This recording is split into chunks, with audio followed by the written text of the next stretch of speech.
Well, I want to thank God for this wonderful, um, very cool day today. And as we plan to be here at 3 o'clock, talking about the achievement of Martin Luther King Jr., we want to say you are most welcome to the community engagement.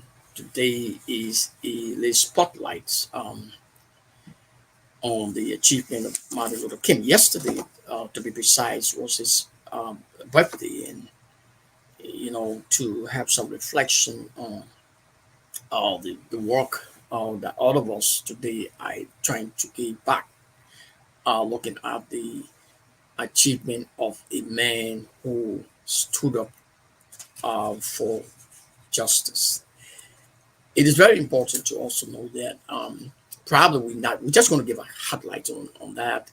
Probably not to go way back in talking about those stuff that happened, especially with the little kids who, in his time as kids, because of color, tell him uh, since he was born, he didn't understand that, and would say that, well, my parents said that we can't play, man. I'm not supposed to be playing with you. So when you begin to look at the life of Martin Luther, looking back, born to a middle class family.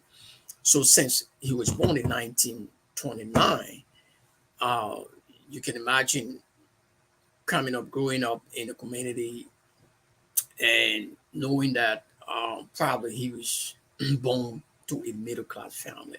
So, but actually, it's a great achievement. In the 1964, this awarded the world the prize, the Nobel Prize. But before 1964, 1963, he led that match, great match in Washington. It's a great achievement. So today, I should just talk about a little bit about him. And since we were born to a middle class family in 1929, and when you look at the birth of a man from the woman, or from to the father, then you realize that every person on the planet that was born has something inside, and that thing can be sparked out by a reason. And when we try to look back on this history and the genealogy of his and where he came from, then of course being a Baptist preacher, and, his achievement was and is actually something that everyone to go back to say the speech "I Have a Dream." And Martin Luther, born to a middle class family, like all of us, most other guys were born in. But I'm not going to say I was born in a middle class family because I know maybe around the poor and the middle class. But when you think about, forget about whether you were born in a middle class family or whether you were born in a poor family, whether you were born in one of the poorest countries in the world or came from the poor, the least client, like this guy Gideon. But the point today is looking back on his achievement. Why did they give him the Nobel Peace Prize? Did he deserve it at the time? We would say yes. Well, but the whole thing sparked out with Martin Luther King Jr. Sparkled back in when he's in the 1944, before 1944. Actually, the 19 in between 1930s, 1935, 1939. Looking at his school days with his friends, and the little boy who was his friend would tell him, "Well, my parents, you know, said they shouldn't play with a black guy." So, but not, we come against those stuff because it's something that we just learned about, and we know that it's not part of society. It's not supposed to be part of society. But that was where this thing. I can just imagine somebody thinking about, "I'm not supposed to play with you because you come from South Africa." And so when we begin to look at the aspects of those kind of information that we have, uh, looking at far back as 1960, 1963, 1964, 19 in the 1950s, in the mid 1950s, looking at this achievement, from from 1955, especially when we see that um, it began from the bus. And when you begin to look at why did it spark out, why did this thing happen to Rosie Parks, and why with this lady sitting in the bus, and that was a law, right? But why would another person, that, well, okay, because he's from Japan, so then this guy from Japan, I from Liberia, so I'm not supposed to sit in the on a sit down. He's supposed to be sitting, and I'm supposed to be standing. So that was the situation right there. So but then the lady said, "No, I'm not." Rosie Park said, "No, I'm not. I'm not giving you this seat today." And that was where this whole thing started, and have to go to start to protest. But that protest, every protest that this guy had was peaceful, not violent protests. And that's what we're going to be talking more about a little bit when we come to rights and responsibilities. So he led this massive cry, and I think it sparked something in Washington that day. But when you go back to check about civil rights leaders in our country, in our world today, we are biased. We become self-seeking, greedy, and not looking at the reality that we are being called to duty, to the assignment, no matter how big or small you are. And if you go to jail and they lock you up in the jail, speak, because no matter what you didn't speak or not, you will die. So that was that thing comes to this guy, and as a Baptist preacher, and that was wonderful. He was a reverend. Today, people sometimes would say to us, to those of us who are advocate or advocates, would say, well, my man, you are a pastor, my man, you're not supposed to be talking politics. Well, because of ignorance. If that was the case, today we would not be talking about Martin Luther King. You see, when we grab not vision, but when we grab the word passion, and when we begin to understand what is passion, then we know that going into something that you don't have passion for, there will be not achievement. So passion grabbed Martin Luther at the very early age of 15 when he went to college. Actually, met with he was mentored by the president of the college, and Martin Luther probably that mentorship helped him because the college president was also an advocate. So he grabbed it. Yes, he had a motivation. He came from that background. He interacted with kids that would say, "Look, I can play with you because you are a black guy." So that was the problem. So he came out. He grew up. He started to feel something inside of him. Let something spark inside of you concerning passion about people. So and against some things, not fighting government, not being aggressive, but being, an achievement was worthwhile, worth giving, worth, getting. Why? Because the late king was not violently pushing for something because of greed. You see, if we push it for something because we want to be in power, on or else we're not just doing it because, well, we have the passion, then of course we are doing it for nothing. So when we look at Martin, our legacy and what he left, his achievement, receiving the Nobel Prize, that award at that time in 1964, was not just a kind of motivation to him. And when we begin to look at the life of Martin Luther King Jr., and look up other ways today in our culture, in wherever we find ourselves in our country, in the world today, we find out that many of us, if not all of us, have forgotten that we're speaking about the people. We're not speaking about ourselves. So from Rosie Park situation on the bus in 1955, think about it today. So I have a dream. That have a dream message today. Many are writing books. Today, many are looking at the world. I have a dream. So your dream of aspirations or whatever that you have in mind to motivate you, somebody must have motivated you to do what you do. Probably it could be God, divine will, or probably it could be the weight of the enemy, or it could be that, well, because somebody told you something and you decided to do whatever you think that is necessary for you to do. So, as we grow up in our society, looking at the legacy of Martin Luther King Jr., the late Martin Luther King Jr., every thought that comes to my mind will be like, well, I think it was a worthwhile cause.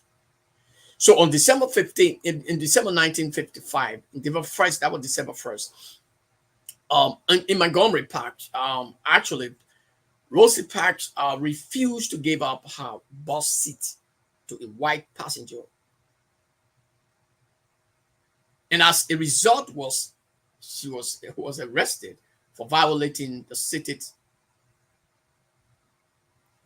law, right? So, but let us not look at the what's packed up. Let us look at the now. And why did she resist? Was it wrong? Was it right?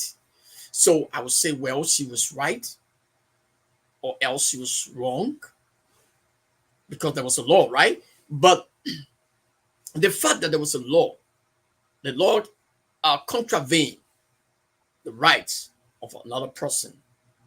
So if the law there to regulate, when you do law, you're talking about the law was made to regulate. So if the law was made to regulate, that means that time the law might have been regulating in or against another person.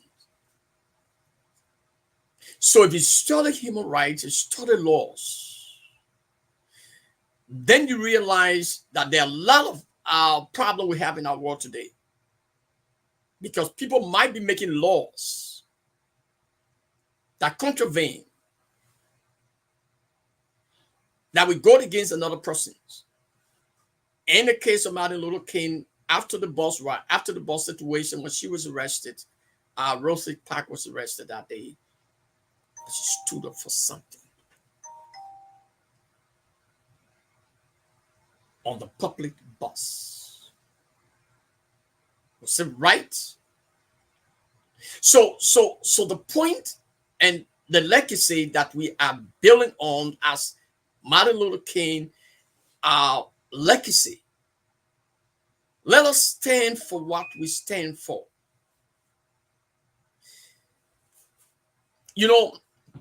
The reason why I love this story, because when you go back and read to understand, finally late in 1956, the U.S. Supreme Court ruled that segregation on public buses was unconstitutional. So you see that why did it happen when it was constitutional?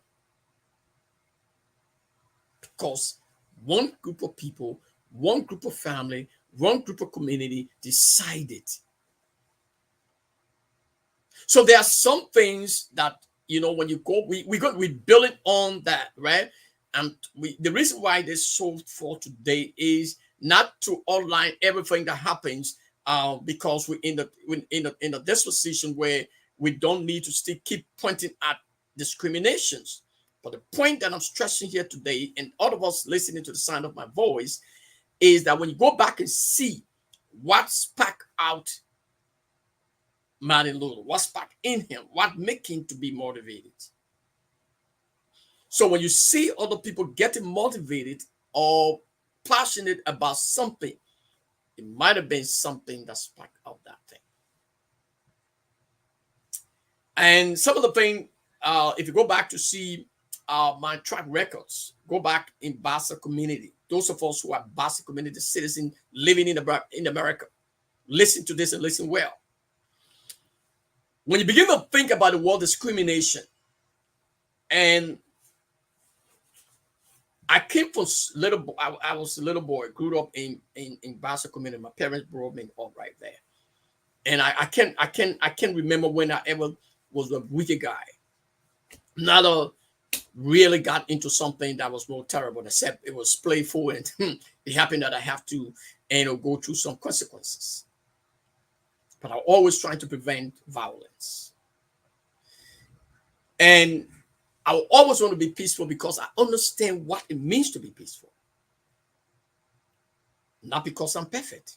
No, I'm not a perfect guy. No.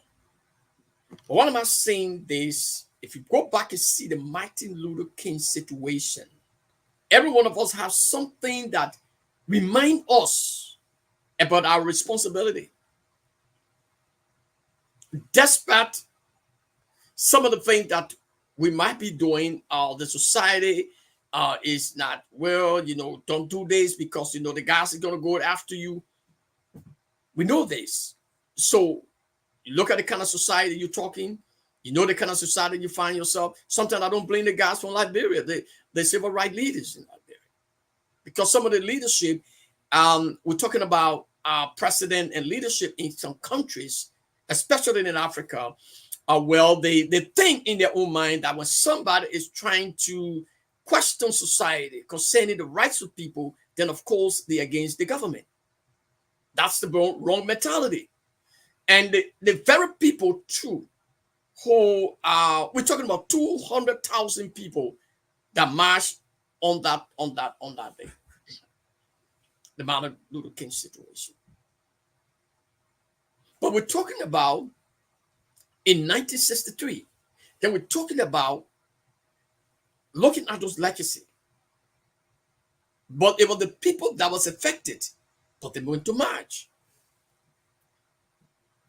peacefully for a cause that many are benefiting today in America and in other parts of the world. It was because of those things that sparked of civil rights organization movements that gave birth to many institutions today, including all of us. So as we look back on this legacy of the achievement, receiving the Nobel Prize in 1964 was not just receiving it, but he did it work. You see, people receive prizes, people receive awards, but the question comes back to them. Even our the former president, all the people received them. But let us come back and see whether the award they received with their own conscience, whether they were fighting for the rights of the just of the people, or only because of self-aggrandizement. But with Martin Luther, you can see before and after his death that it was worth giving to him. So we can give other Nobel Prizes to people, but was it worth giving to them? Why did we give it if it was not worth giving to them? Sometimes we need to ask ourselves the question when we're giving an award to people, because sometimes it's just for different categories, which is good.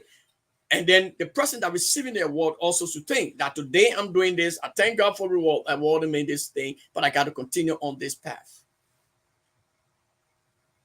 Some people deserve the award at the original or probably when it started, but after a few years, because of intimidation and greed, They decided to quit. You can see them in America today. And we used to be in Liberia to hear about the name, oh, this guy. They betray other political leaders. They betray Liberia. Shame. So when we say we go back to Martin Luther King and ask ourselves the questions, how many Martin Luther Kings we can find in the world today? You can do anything you want to do to me. The only thing you don't do to me is take my rights. When you deprive a person for something that is something that is legit for them in Africa, when we begin to learn from the West, go back to the Supreme Court. They were not biased because of racism, and there were white guys there. Why they didn't say, okay, that was our brother, we can't see that? But they say, no, it was wrong, against the Constitution of the United States of America.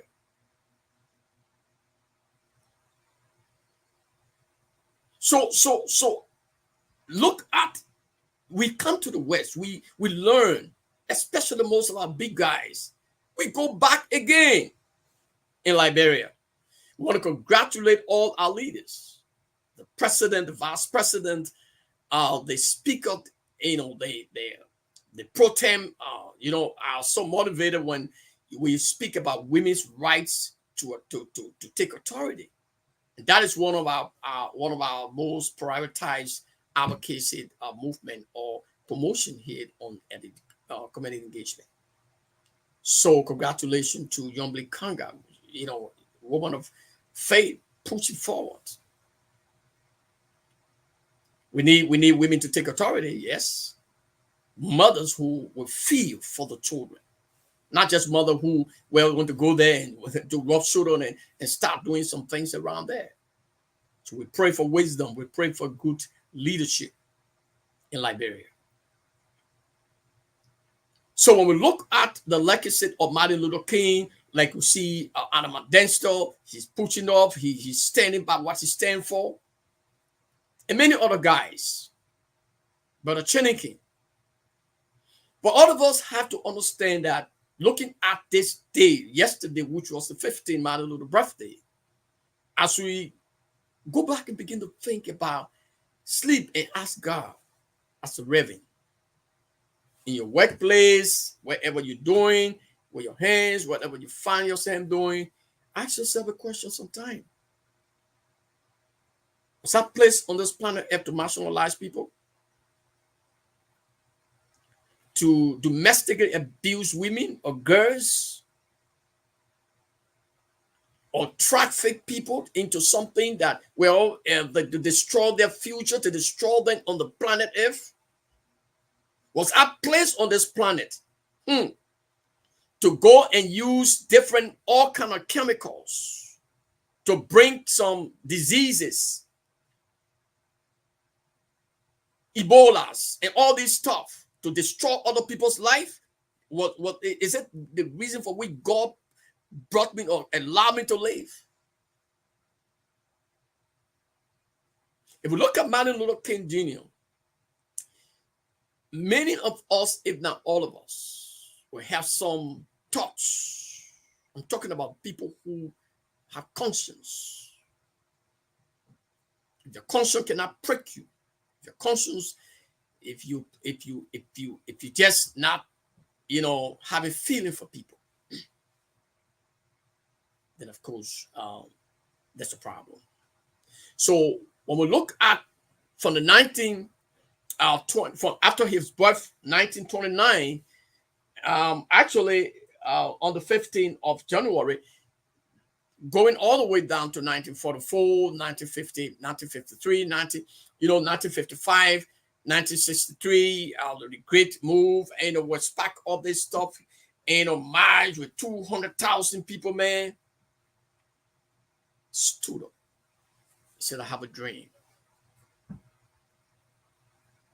So when you look at the legacy of the late Martin Luther King Jr., the achievement and the things that he did, to enlighten us today, to begin to have some moment of time to think back and say, what can I do for these people? So on August 28, 1963, that was the march of 200,000 people in Washington. But it says they gathered peacefully near the Lincoln Memorial to demand equal justice for all citizens under the law. Equal justice for all citizens under the law. They say under the law. So as we talk about this kind of very interesting topic, looking at the legacy of Martin Luther King, I want us to, for civil rights organizations that are actually doing whatever they were called to do or whatever they decide to do, to keep their focus. The time is coming that God will hold responsible, even as leaders who probably maybe God have chosen to lead his people. The Supreme Court of America ruled after the 1955 situation on the bus. Public bus. In more cases, there are problems with some when it comes to public stuff because it has to do with different religion. It has to do with everybody want to be part of the whole. So we can be talking about issues. Sometimes we forget to know that we have other religions. So let's agree that probably we say no preaching on the bus. Is it from in the country? I will tell you, well, I think Liberian were trying to bring up that. And if you say no preaching on the bus, you are also equally marginalizing, you are discriminating because dominantly who preach on the bus are Christians. Religious tolerance. So we're going to be talking the next, after our liberation of this month, we're going to be talking of religious tolerance. And not because I'm a pastor, but because I have a passion to discuss about the issues that is relevant in our society. Religious tolerance have brought this part up in the world today, in different countries. Go back and see how many people have been killed because of religious tolerance. No man have the right to go to another church, to go to the mosque, to go to anywhere, because the fact that you are not satisfied with that religion, so you go there with different things to destroy that. So when you look back to Martin Luther King, then you understand that we have responsibility to stand up peacefully. You don't have to insult the president. You don't have to insult the people who there's something about, conflict resolution. We're going to be talking more about it in the next time. Probably we'll have more time in the future. But the center of what we are discussing today about the legacy of Martin Luther King, all the achievements, is to bring us back on board. Those of us who are not on board. If anybody will say to us, well, okay, you think you guys can make this thing to solve? Our parents, started this stuff here, and they didn't end it. You think you guys able to do it? Which is a negative sense. Go ask yourself the question. Martin Luther King came from the middle class family, but Martin Luther King did not say that. He started gradually traveling and keep doing what he was doing. He stood up and people started to select him to head different groups, civil rights organizations, the civil rights movement. So in Washington in 1963, in August, it was a very massive march, but was organized by a man. And there were fearless group of people, 200,000. It would have been a large number of people that had decided to back, to listen to him, to follow and go peacefully. Every march, everything he did was peaceful, non-violent. So in more cases in Africa, what makes it violent sometimes is when the people decided to take the stand against racial discrimination, or probably some kind of tribal or probably religious tolerance, against the fact that they have a right.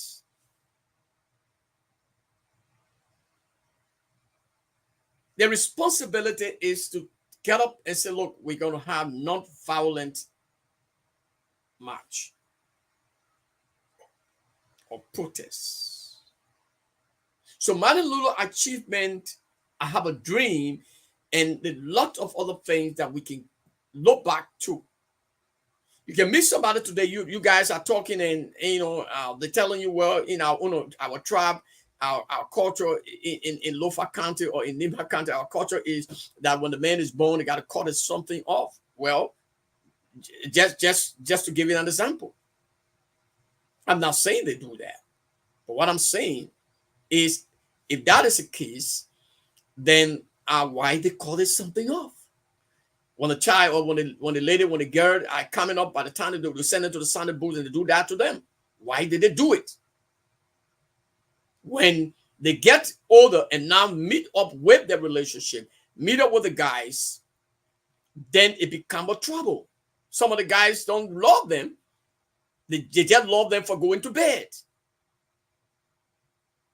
So when they encounter those girls who were being mismanaged by their own parents because of culture, then of course that is harmful. You can practice your culture, but every other thing that is harmful against the rights of any human being is against the law. So it must be, we must come back to say to ourselves in our country, those of us who practice those things, that we're going against this person's right. They have a right to live. They have a right to enjoy when they meet up with their partner. And the partner will have the right to enjoy, to have the right to do whatever they want to do. So you destroy other good women because of culture. No one comes, and people come and thank God for Liberia. They came in and they tried to abolish that law when we stay saying some of the guys come up, tradition leaders come back and say, well, that is our tradition. That is not a tradition that is being civilized, that is being humiliated. Shame. So when we go back to this, what we call the legacy or the achievement of Martin Luther King, those of us in Africa and part of the world that have this kind of practice, how many people are rising up? Women organizations, thank you, all over the world, that will say, no, you can't treat our young girls like this, because the consequences it's going to be worse. They are going to blame you, mama. I will blame you. Many of the ladies today point back to their mothers or father, because what they experience, consequences have affected some, if not all of them. But they came from a harmful tradition. So when someone comes up to say, okay, this thing been going on for long, and somebody will say, oh man, that is a tradition, but man, let's leave that thing.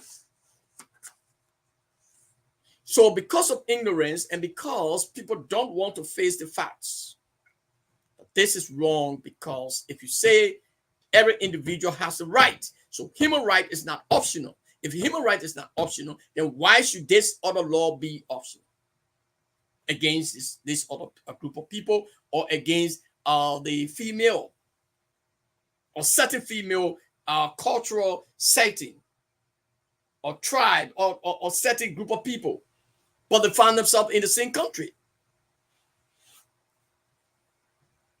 Then you say, you go back and say that our tradition. Yes, but anything that is harmful, it is against the law.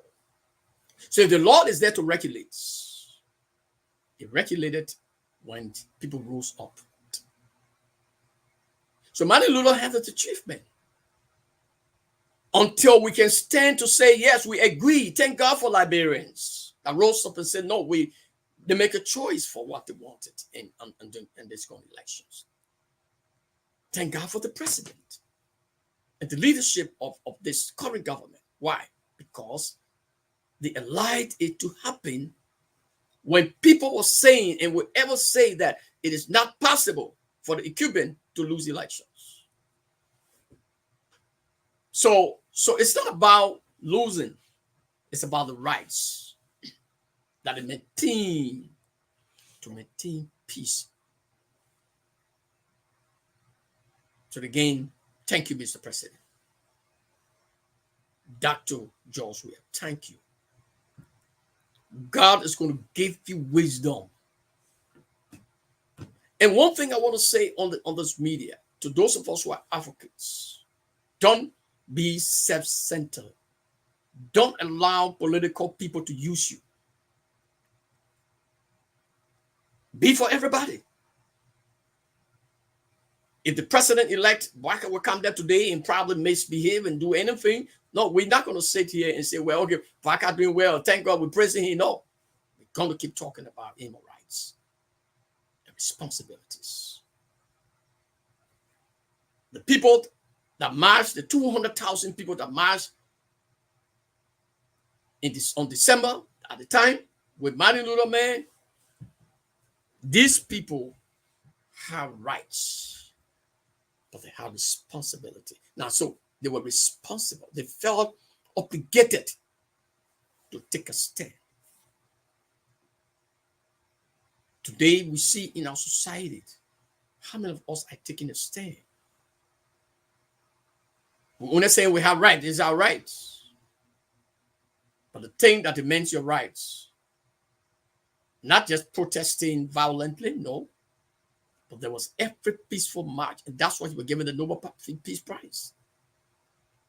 Don't be talking peace and be killing people. Don't be behaving like, well, you're innocent and you are inside. Don't be coming on Facebook and talking good things and, well, you are prosecuting people. You are there going to a meeting and say, oh, but you forget about those guys.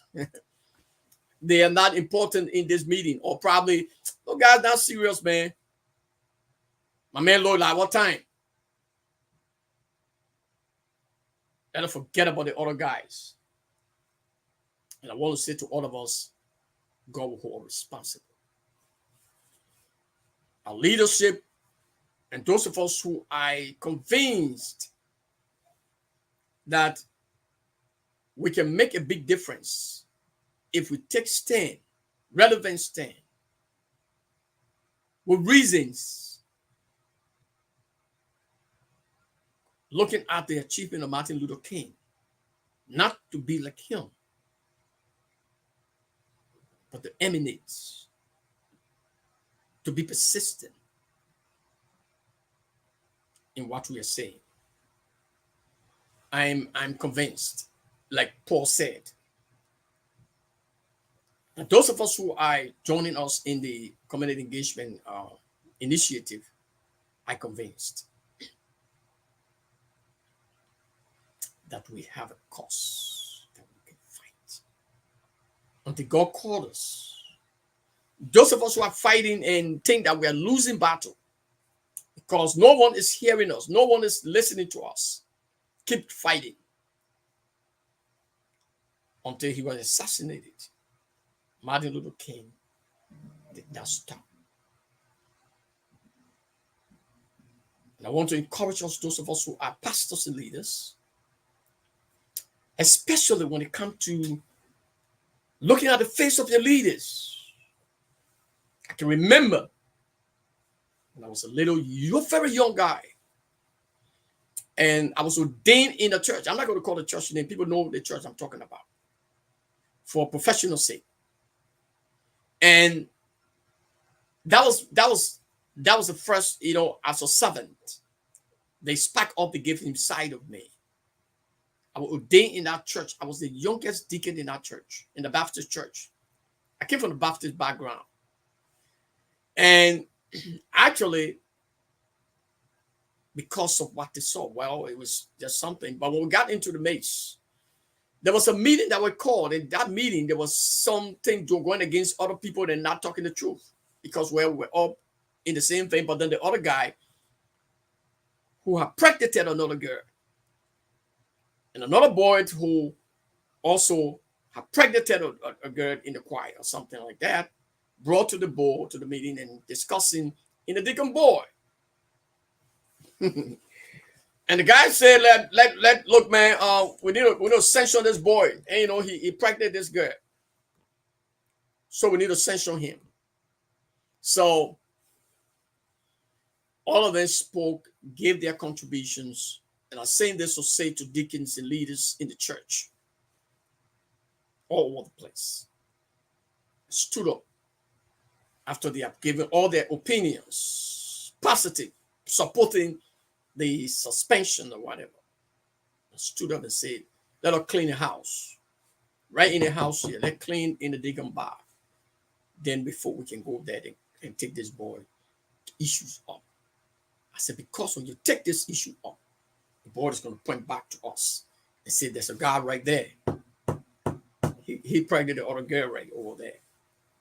So when am I saying this? I'm saying this to say that why it is true that we are advocates fighting for the rights of people. Let us start cleaning the coals from our eyes. It could be that we are marginalizing other people in the church, right? In the church or in a community in different countries, in America, in London, in the West. We might think that we are together as maybe different community, different countries, but we just don't like other people. We try to discriminate, but we say we are together. What is the word together means? Jesus said, leave the 99 and go for the one. You might be closer to me. You might be probably among the 5 or 10% that I delight in the community engagement, or 5% or whoever. But it doesn't mean that because you guys are close. So the other guys who coming in, maybe some other guys who coming in, I said, no, man, let's forget about these guys. Maybe when things start, that's like castigating other people. Or maybe in a community, I'm a leader. And, well, my responsibility as a leader, go back. Those of us who are leaders, listen to the sound of my voice. Go back and define leadership. I'm talking about passionate leader. I'm not talking about leader. I'm not talking about man-made leader or probably self-appointed leader. I'm talking about God-appointed leadership.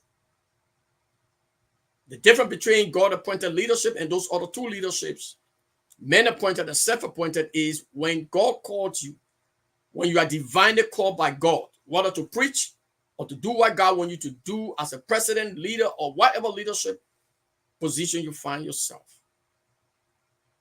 You always do it the way you see it, aligning with the word of God. The Bible speaks about human rights. It's had more than 100 scriptures on human rights. Maintain the rights of the destitute. Open your mouth for them. So let us not look at the legacy of Martin Luther King because he's gone. All of us will leave this world. What is the legacy that you're leaving?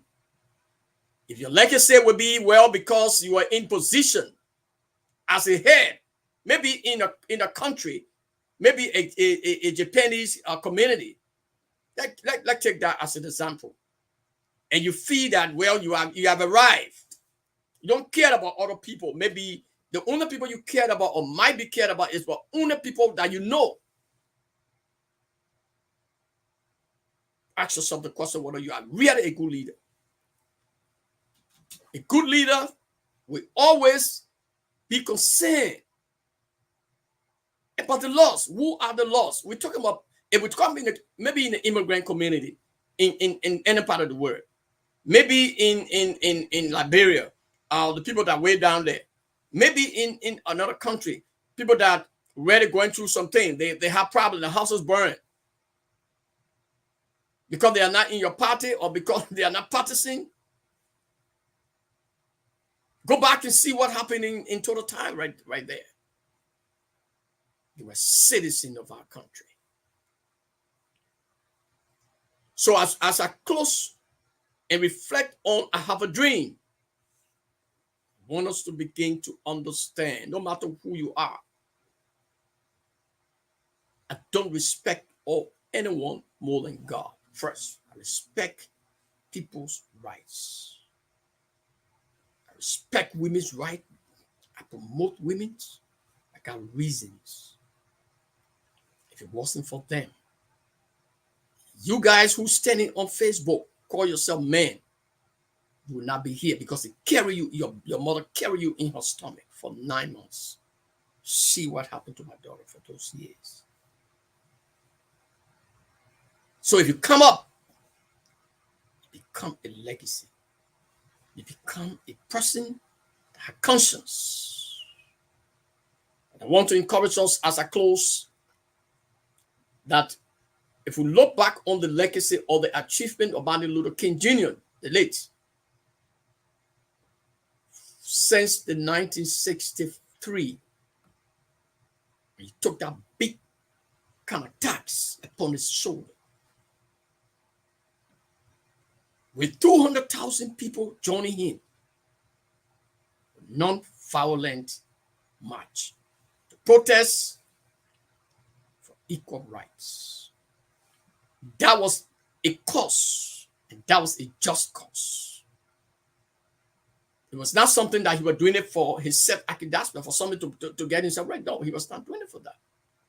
So all of us, as I leave, as I take this time to reflect on the Martin Luther King birthday yesterday, I want us to have a sober reflection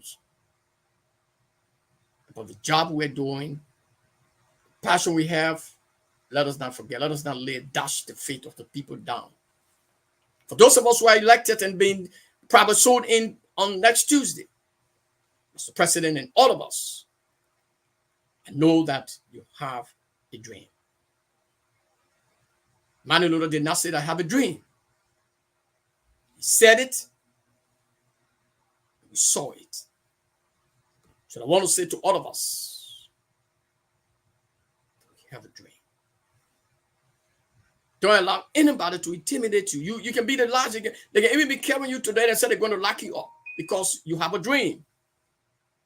Don't be afraid for them to lock you up because you have a dream. Because you stood up for that girl or that boy or those people that were killed innocently. Remember, as you go to reflect this Martin Luther King Jr., the late, that you have a dream until you can fulfill your dream. If you don't allow your dream to scare you, scare your dream.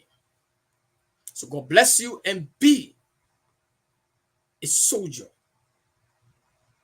that are convinced about what God has called you to do. No matter what happens, the challenges are there. Yes, I agree. But the fact that those challenges are there to strengthen you or to give you experience, God will help you. To all my friends and partners, as we reflect on this Martin Luther King Jr.'s time, it is not about no one. I agree that we have our own different views, but let us do it with conscience, with passions, to deliver our people from wherever they are. God bless you and be blessed. Have a peaceful day. Those of us who are in America and going to cold, man, it's time to rise up. Let's speak and let's leave this legacy that our children will follow. Because the next generation, as we can see the word, the next generation might be blaming us if we don't raise our voices right now. Thank you for joining us, and speak. And don't allow yourself to go to dream before you speak. The dead have no place, no time, no meetings to come back to say, well, if I knew, I would have spoken. So thank you. Until we see you again on Friday, you're welcome. Follow us for more.